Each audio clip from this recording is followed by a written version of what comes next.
I am a woman. Women make up nearly 50% of the world's population. We don't make up quite 50% because, as we know, in some countries, girl babies are not allowed to continue into life, and girls are also less likely to get the healthcare that they need. I find it amazing that in this day and age, where there is so much focus on the need to empower women in many, many different ways, not just through insurance, that this question is even raised. And my answer is no, this is not just of interest to the donor community. This is of interest to half of the world's population. We as women stand together and we expect to have services and respect and the treatment that men benefit from. Women of all walks of life, whether they are from low-income families or in more affluent situations. We need more women in leadership in insurance. Great strides have been made already. We need decisions to be made in a way that takes different perspectives, gender perspectives, ethnic perspectives, cultural and religious frameworks into account. We are all the poorer if we do not take an inclusive approach, which doesn't just mean selling products to people, it means understanding the way that different people think.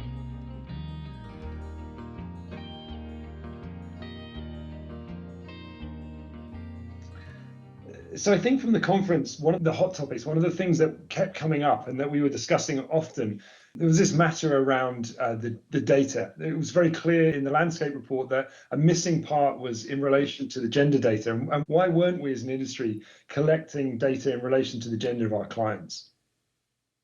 It's a tricky one because I have to believe that the practitioners working in the field of inclusive insurance particularly, they must care about who their clients are and what their profiles are, and whether one is a woman or a man or gender has got to be not just a basic definition of the types of risks one might face and how one makes decisions, but even for the pricing of insurance policies and premiums, it must matter. So I find it surprising, and I wonder, Richard, you work on the ground. What are some of your observations about why it might be that they don't have that information? Sure. Yeah, I don't know I have all the answers, but I mean, I certainly, in my experience, I think you're right. The gender of the clients that we're serving really, really matters, because we want to be serving the poorest, those that are excluded, those that need the safety net that comes from insurance. But what we've seen time and again is that inclusive insurance is very much still a B2B model. So we're selling through the microfinance organization or the telcos. And of course, I think microfinance organizations do know who their clients are, and they do know the gender of their clients, because it's something which is also important to them. But as we shift away as an industry, away from the microfinance into telcos and platforms and other ways of reaching the businesses, I think that these businesses are less likely or less willing to share with us the data, even if they have it. So we've seen many times that the telcos, for example, that we work with, don't know very much about their underlying customers, because SIM cards are actually distributed on a kind of faceless basis in many markets. They're handed out at the traffic lights, or they're given to people in shops, and therefore they don't even know the name of the customer, let alone what gender the customer is. And so if the business doesn't have that information, then it's very hard for us, when we're offering insurance, to get that information back from the organizations. But then in other cases, they do have the gender, but they don't want to give us that data. And there's a real data is seen as being kind of gold standard, and people don't want to divulge more data than they feel is necessary around the client. So, let's take this example of the SIM cards being sold through the car window. I mean, I do wonder then about registration of SIM cards, which has been a big issue in the last 5, 6, 7, 8 years. But more to the point, so if the insurance is embedded into the SIM card and the insurer doesn't then know who has got the insurance, do the people that are buying the SIM card even know that they've got their insurance? Sure. So I think that's a big point. And I think in many cases, no, they don't know that they have the insurance. And that's a really big problem.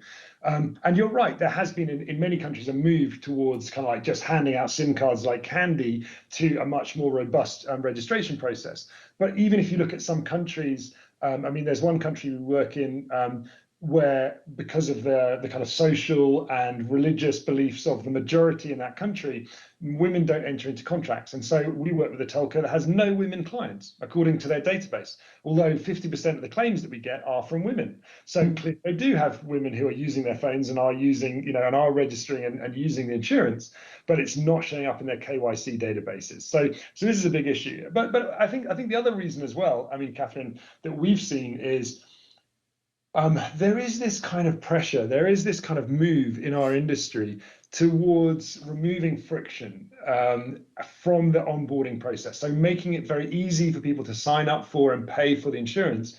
And of course, the less questions that you ask at the point of sale, the less friction there is, or at least that's the perception. And as a result, we're gathering less and less information. In some cases, all we know is someone's mobile phone number or their bank account number or their employee number. We may not know very much about them. And this is one of the reasons why some of this data isn't available. Now, that is a problem. That's a problem for us as an industry. And it's something which we have to work out whether that trade-off of reduced friction at sign up is worth not knowing very much about the end customer. Yeah, because I mean, I understand about reducing the friction at the sign-off, but that must introduce a whole set of other problems. So for example, I can think of two immediately. If you're collecting that data, how sure can you be that the claim that is being made is actually coming from that person? I mean, it introduces massive opportunity for fraud, right? But the other thing is, it must depend on the type of risk that is being insured. So how can you, and again, that raises issues about potentially fraud. So if it's life insurance, how do you know that the person that bought the insurance, who presumably is the one covered, is the one that died? Or if it's a health issue, are they the ones that got sick or went to the hospital? Yeah. No, you're absolutely right. And when we don't have that information, what we're actually doing is we're pricing on the assumption that we're actually covering everyone in the household. So often those products are sold on the basis that we're selling it to this mobile phone number or this bank account number or this employee number. And we assume that because we don't know very much about the person, that we're actually covering multiple people. So whoever gets sick in that household, whoever dies in that household, will make the claim as if they were in fact the person. And so that's just priced in. And so what we do as an operator is trade off the potential for fraud or the cost of fraud with the cost of increased data at the point of sale. And so it's a commercial trade-off of, okay, how much do I want to pay for the data at the sign up versus an increased number of claims, and what's the cheapest solution. Now that's a real issue if we want to collect and understand the gender of the clients. And there is a solution, I think, which is to make products, or to have products, or at least have add-ons to products which are very gender specific. So we're just launching our first kind of cervical cancer product. Now, obviously, it's possible that men would buy that product for members of their family, but clearly the people that are covered, anyone who buys that, we know that they're going to be a woman. And so you can create kind of like women specific parts of products. If you feel like you can't get the gender data any other way, then there are ways of like identifying clearly who's going to be a woman within your client base. And I think that's one way that the industry could go in order to answer the questions.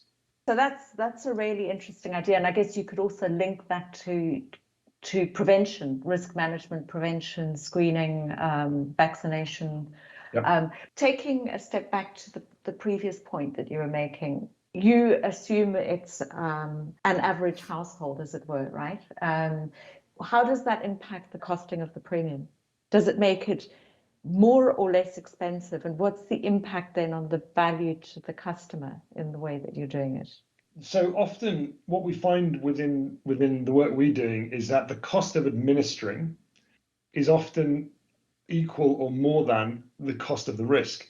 And so it's better to include more people, and therefore, so if you had $1 to spend, it's better to spend more of that on risk by reducing the cost of administration, and therefore allocate more of it to risk. And so by default saying it's the same price, it's still the same $1, and I can either spend a good chunk of that on onboarding people and asking this information, or I can just accept that I'm going to be, for the same $1, covering a lot more members of the family. And I would argue that is better value for the customer, because by almost baking in the fact we're expecting a level of fraud, we're covering more people. That's good news for the end customer, but it's bad news for us as an industry as we try and work out kind of like how many women we're serving. And it's important to work out how many women we're serving because they're the most vulnerable. But I guess there are other ways around that, right? So you would get the mobile number of the SIM card that's been sold with the insurance, right? But I'm gathering that from what you already said.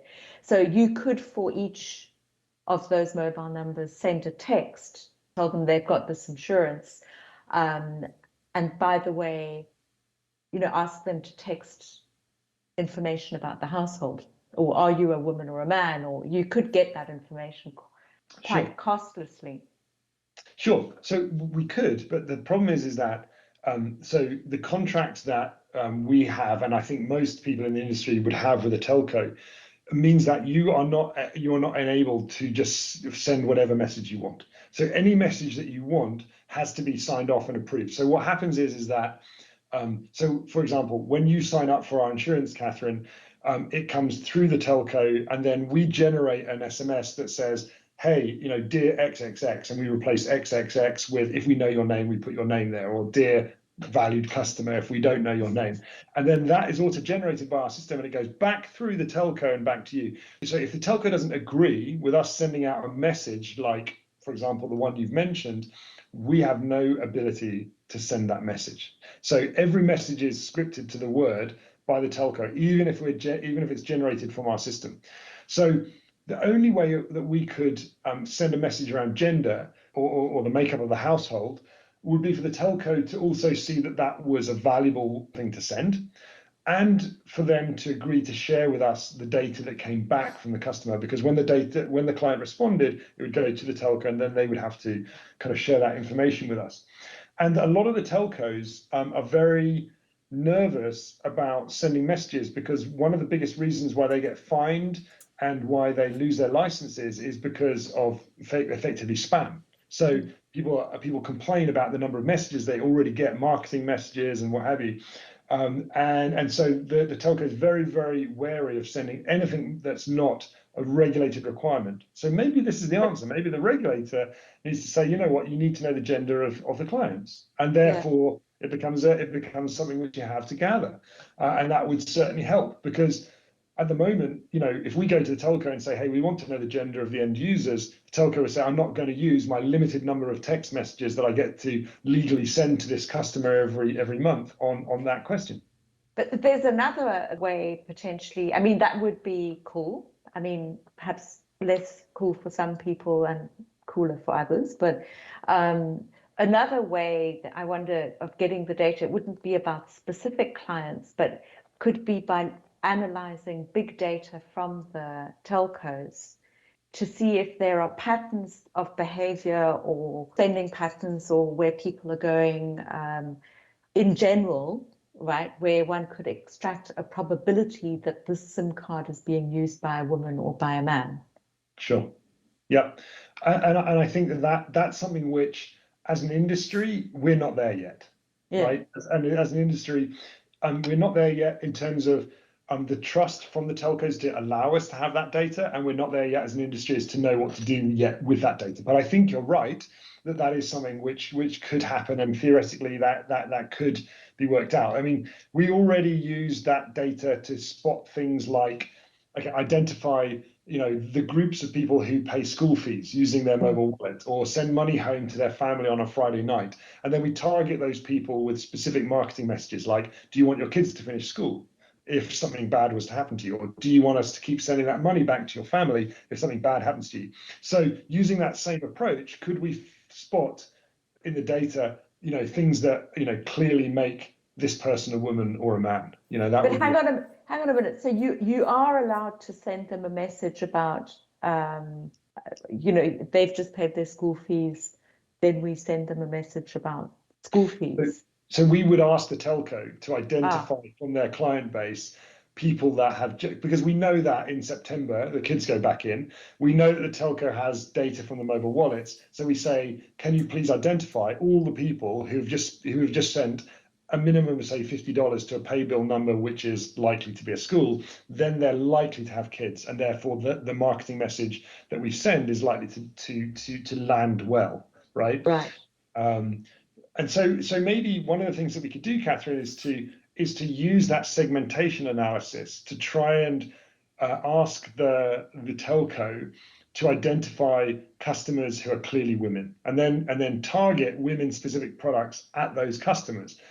And from there, we can extrapolate how many, what percentage of the customers are women, right? Because we know that the telco has 1 million customers, and if they give us 400,000 numbers to contact, then it's 40% women, and we can make that extrapolation. I guess the question is what would incentivize the telco to do that, right? It's going to be different for different houses. Yeah, I hate to be the skeptic, but it's all about money. So if they feel that they're going to sell more product and make more revenue, then they'll do it. Maybe we just as an industry need to leap on that and understand that that's what telcos do. And then women buy product. Women are interested in a cervical cancer product. That's why we're developing one, because it's a risk that they're worried about. And therefore, maybe if that proves to be a popular product that people want to buy, then the telcos will be willing to position that to their customers, and then we will be able to extrapolate what percentage of these customers are women. That would be a very interesting approach. I mean, we also know in the health space, there's been, a lot of activity around telemedicine, but I guess that's not necessarily delivered through the telcos. It could be through other platforms, right? Correct. Yeah, and telemedicine might be a great way of finding out the gender of the customers, because that is a great way, because then the customers are contacting you. But then it would only give you a subset of the customers. I think it's a relatively small percentage of people actually make contact on telemedicine, and they're more likely to be women than men from the data that we've seen. So it might overstate the number of women that we were serving in the industry. But now you're talking in terms of the difficulty of getting the data. You're citing the case of the telcos and the faceless SIM cards specifically, but you do also work with other counterparts like MFIs. So MFIs are much better at identifying who their clients are. Not only do they track the information, but they're very willing to share that information with those kind of clients. And I think that if we looked at the landscape data, in 50% of cases, we knew the gender of the end customer. And I believe that the majority of that data would originate in the MFIs. I mean, that's correct. That's entirely correct. And that's exactly the reason that the percentage of respondents that could answer the question this year compared to last year fell, because a lot of the MFIs, of course, were affected by COVID. Exactly. Sure. So what we're really talking about here is the MFIs versus the rest of the businesses that we're distributing insurance. And I think as the industry grows, what we're going to see, unfortunately, is that the number of people that have a microfinance loan stays roughly the same, and the growth is really going to come through these other kind of platforms. And so unless we do something, the number or the percentage of people that we know what gender they are is going to actually decrease. Right. So this could actually be a really good, very discrete topic to handle in the group that we're proposing to run on making insurance more inclusive for women, right? Yes, I think this is something which that group needs to really grapple with. That group needs to understand what's going on in the market today and look for ways to overcome those challenges. And I think that would be a huge way to move this topic forward for us as an industry.